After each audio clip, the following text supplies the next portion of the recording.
Aujourd'hui les amis, nous allons parler ensemble du personnage le plus complexe que n'a jamais créé Masashi Kishimoto et son équipe d'un point de vue écriture, je parle bel et bien de Code. Pour bien comprendre ce personnage, nous allons revenir rapidement sur son écriture et analyser à 100% sa méthode de création. Code est pour commencer l'un des 15 enfants ayant participé à l'expérimentation des poches faite par Amado et Jigen. Si nous prenons la situation de Kawaki ainsi que le pouvoir budgétaire de l'organisation Kara, nous pouvons donc supposer que le personnage d'aujourd'hui a lui aussi été acheté par Jigen à sa famille ou bien à l'un de ses parents.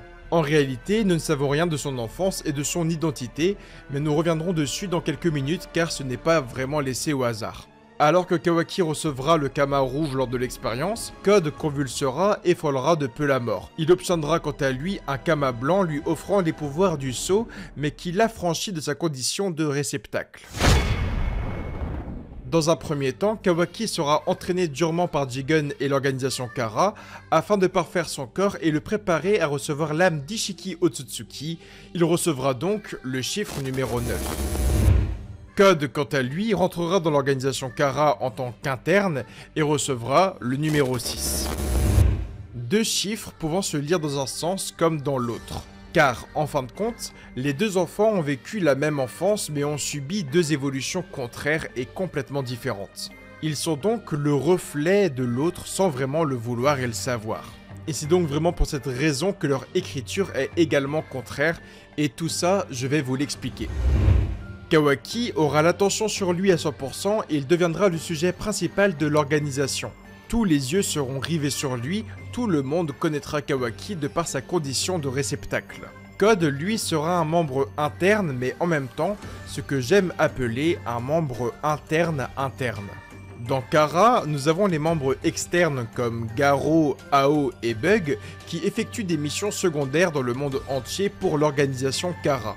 Nous retrouvons également les membres internes comme Koji, Delta ou Boro qui sont missionnés directement par Jigen en personne pour des actions importantes. Puis pour moi on retrouve Code, un membre interne, c'est-à-dire un cyborg qui aura l'interdiction de sortir du repère principal de Kara et de se montrer aux yeux du monde. Sa seule mission pendant des années sera de surveiller Joby, le démon à 10 queues. Maintenant, il faut donc comprendre pourquoi Code possède ce rôle dans l'organisation. Pourquoi lui et pas Boro par exemple. Ishiki avait pour projet de se réincarner dans le corps de Kawaki, puis de faire dévorer Boruto Uzumaki à Joby afin de récupérer un fruit du chakra. De cette manière, il posséderait un corps puissant et durable dans le temps, puis deviendrait immortel grâce au fruit du chakra. Et donc à ce moment-là, plus besoin de se réincarner et de poser un Kama sur quelqu'un. Ishiki aurait donc eu toutes les chances de devenir un rival prometteur pour Shibai Otsutsuki, autrement appelé Dieu.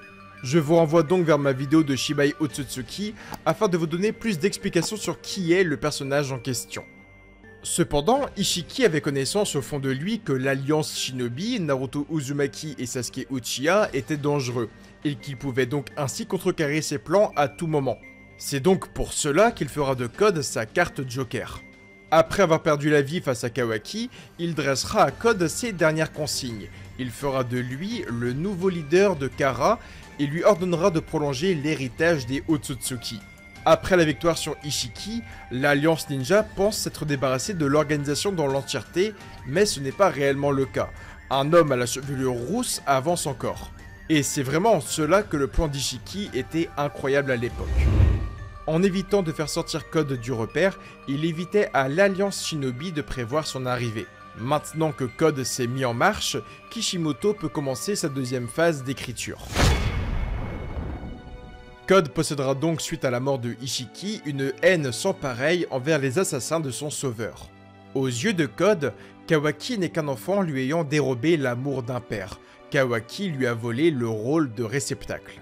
Pourtant, Kawaki ne voudra à aucun moment porter ce fardeau. À aucun moment, il sera heureux d'être devenu l'objet d'une personne, d'être devenu sa propriété. Cependant, Code souffrira dans l'œuvre du syndrome de Stockholm. Jigen a acheté un enfant du nom de Code, lui a fait subir des expérimentations atroces dans le seul but de l'utiliser comme réceptacle. Mais au lieu de développer une haine envers l'Otsutsuki comme Kawaki l'a fait, eh bien Code développera un amour et une admiration pour la personne l'ayant utilisé et fait souffrir. Ayant été enlevé très jeune à sa famille ou bien à l'un de ses proches, Code n'avait plus personne envers qui se raccrocher. Il développera donc involontairement un amour paternel envers Ishiki Otsutsuki. Cet amour paternel deviendra même une obsession envers tous les membres du clan Otsutsuki, au point d'être prêt à dédier sa vie entière pour les parasites extraterrestres. Code est un enfant souffrant d'un traumatisme si puissant qu'il se bat aujourd'hui du mauvais côté. Afin de faire comprendre au lecteur la gravité de son écriture et à quel point le personnage est triste, Masashi Kishimoto fera vivre à Code plusieurs affrontements avec nos héros. C'est donc à ce moment précis que Masashi Kishimoto commence sa troisième phase d'écriture. Pour commencer, il souhaitera menacer Ada mais sera pris par son pouvoir de séduction et se retrouvera impuissant. À ce moment précis, sa toute première rencontre en dehors du repère de Kara est une catastrophe, car il passe en fait d'agresseur à un homme complètement impuissant. Le chapitre suivant, il souhaitera s'en prendre directement à Daimon avant d'être averti par Ada de la puissance monstrueuse que possède son petit frère. Il finira donc par abandonner son envie de lui lever la main dessus, et une nouvelle fois, Code courbera l'échine devant un enfant de 10 ans. Il s'attaquera par la suite à Kawaki et Boruto, mais prendra une véritable branlée.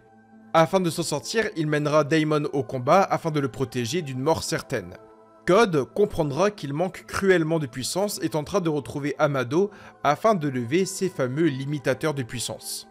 Une fois à Konoha, il sera rapidement menacé par Shikamaru et encore une fois, sans l'intervention de Ada, il y a de fortes chances pour que Code perde la vie face à Delta et Shikamaru. Comprenez bien qu'il passe d'antagoniste attaquant Konoha à Shinobi dos au mur très rapidement. Il parviendra finalement grâce à Ada à s'échapper avec Amado de Konoha, le scientifique lui retira ses limitateurs de puissance et il obtient à ce moment précis un pouvoir supérieur à celui qu'avait Jigen à l'époque. Code apparaît enfin avec sa véritable forme, son pouvoir tant attendu, il est devenu l'antagoniste ultime de Boruto Naruto Next Generations, puis il se fait one-shot par Daimon. Code se retire une nouvelle fois avec Bug, l'un des membres externes de Kara, vers la dimension de Jubi. À ce moment précis, le personnage devient aux yeux des lecteurs le plus grand perdant de l'univers Naruto et Boruto. Cependant, il est en réalité un enfant atteint du syndrome de Stockholm et n'arrivant pas à réaliser la mission qui lui a été confiée. Code évolue seul dans un monde de mensonges, entouré d'un vieil homme n'aimant que l'alcool et d'un monstre ne pouvant absolument pas parler. Il est en réalité l'une des plus grosses victimes du monde shinobi, il est la personne à sauver, il est la personne qui doit être ramenée à la réalité. Code a perdu tous ses combats et tous ses affrontements dans l'œuvre Boruto. Cependant, nous venons d'apprendre dans Boruto 2 Blue Vortex que Code a affronté Boruto pendant l'ellipse. Et lors de ce fameux affrontement, Code a forcé Boruto à prendre la fuite. Donc, en fait, Code a réussi à gagner un combat dans l'œuvre Boruto. Le personnage qu'a créé Masashi Kishimoto a donc gagné son tout premier combat. Cependant, il s'agit d'un combat en off qu'on ne verra absolument jamais. Masashi Kishimoto joue avec l'écriture de Code. Oui, il arrive à gagner, mais on ne le verra pas. Et là, vous commencez un peu à comprendre l'écriture du survivant de Kara. Il s'agit de l'antagoniste principal, mais également du méchant de shonen qui subit le plus de défaites dans son propre univers. Il se devait d'être la menace ultime, cependant il ne porte que la cape de l'éternel perdant. Mais alors pourquoi Masashi Kishimoto a écrit Code de cette manière?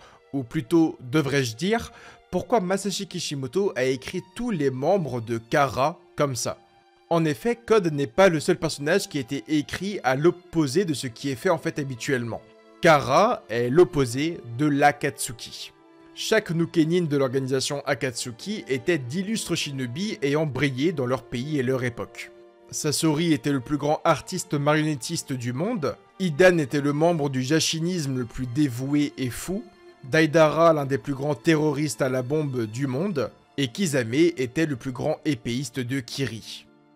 Bref, je pourrais faire toute la liste de l'Akatsuki, mais il est important de comprendre qu'ils étaient à chaque fois les plus grands experts dans leur domaine.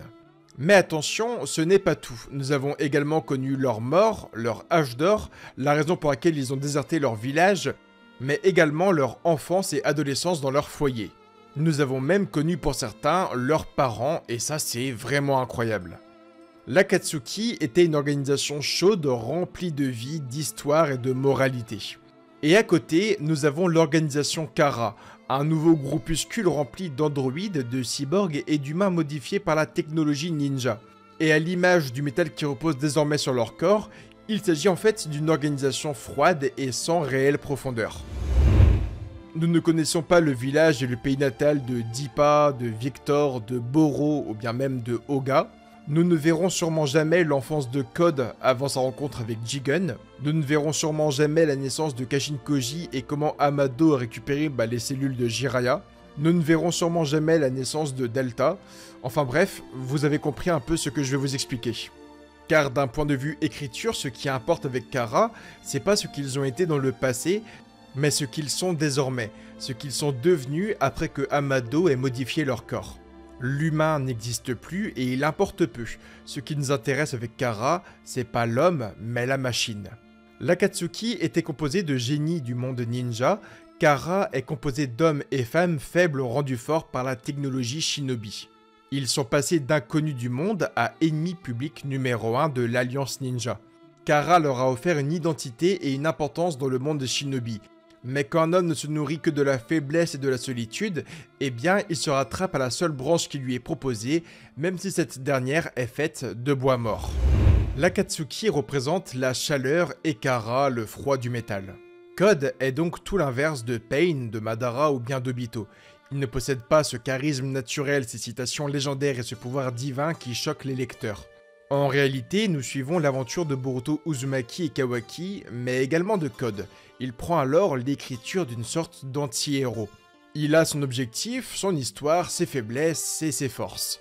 Cependant, la volonté ne fait pas tout quand tu as comme seul atout celui d'être le plus grand raté de l'histoire shinobi.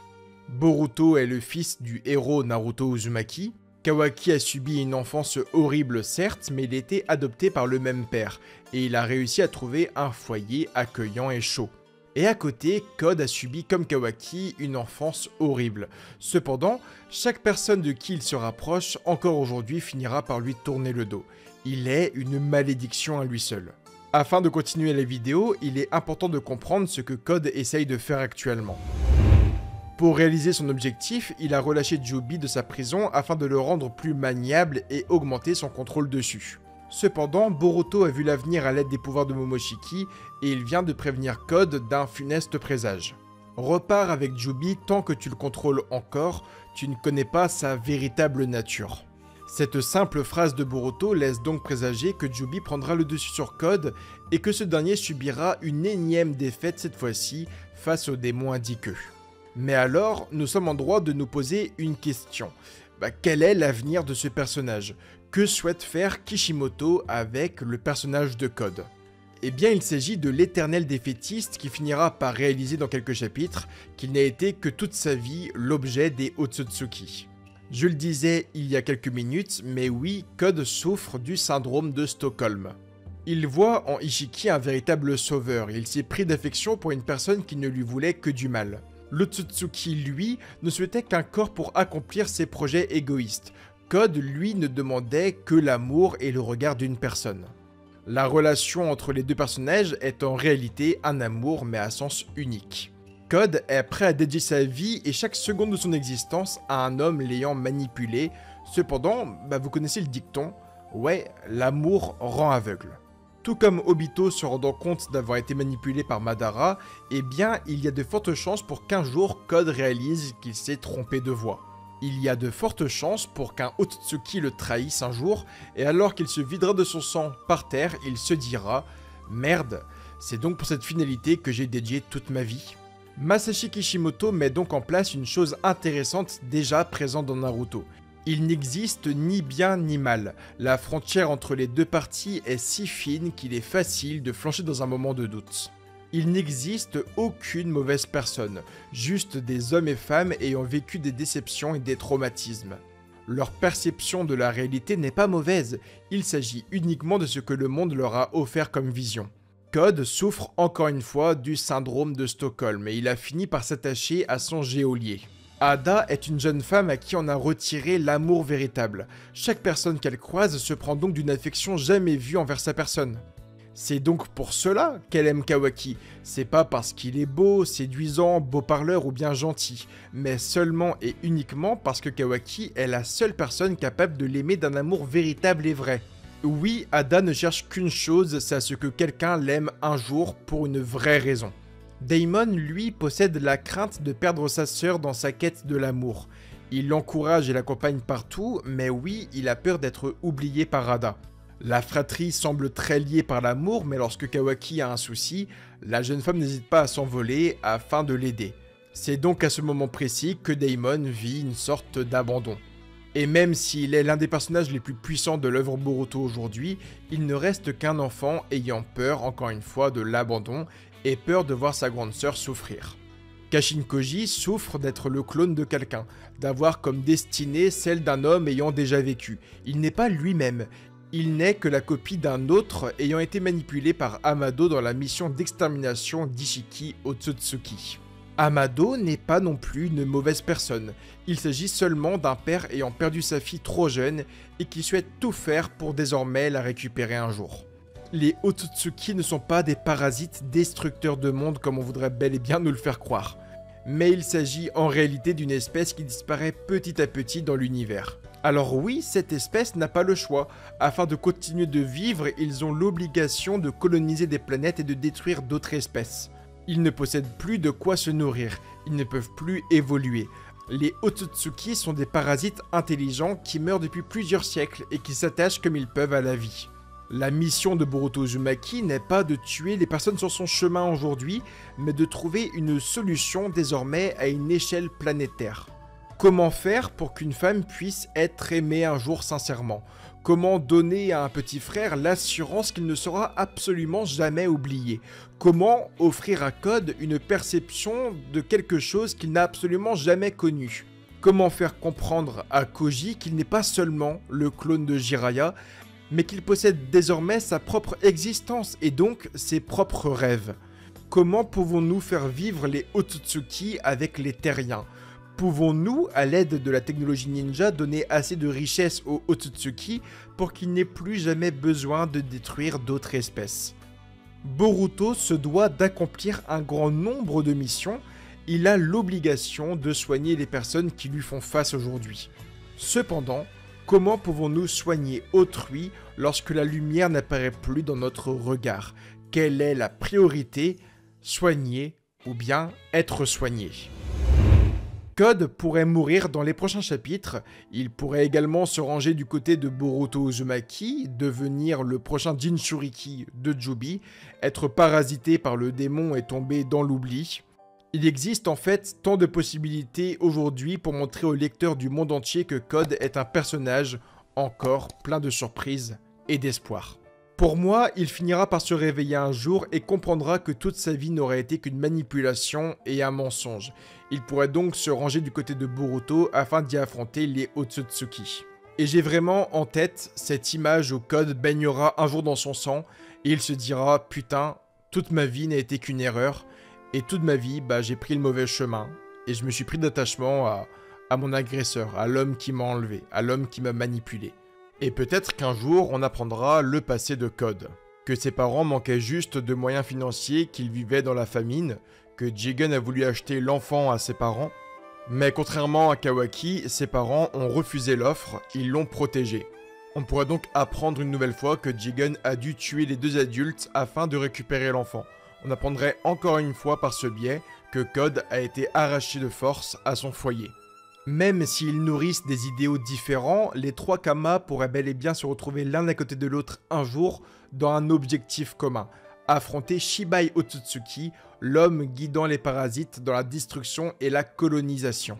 Et va savoir, peut-être qu'un jour, Code deviendra le leader des Otsutsuki, et peut-être que ce jour-là, il guidera les Otsutsuki sur la bonne voie, afin d'être en alliance avec les terriens, on ne sait pas.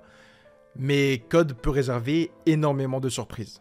Donnez-moi votre avis en commentaire sur la vidéo d'aujourd'hui, sur l'écriture de Code et ce qu'il pourrait faire par la suite.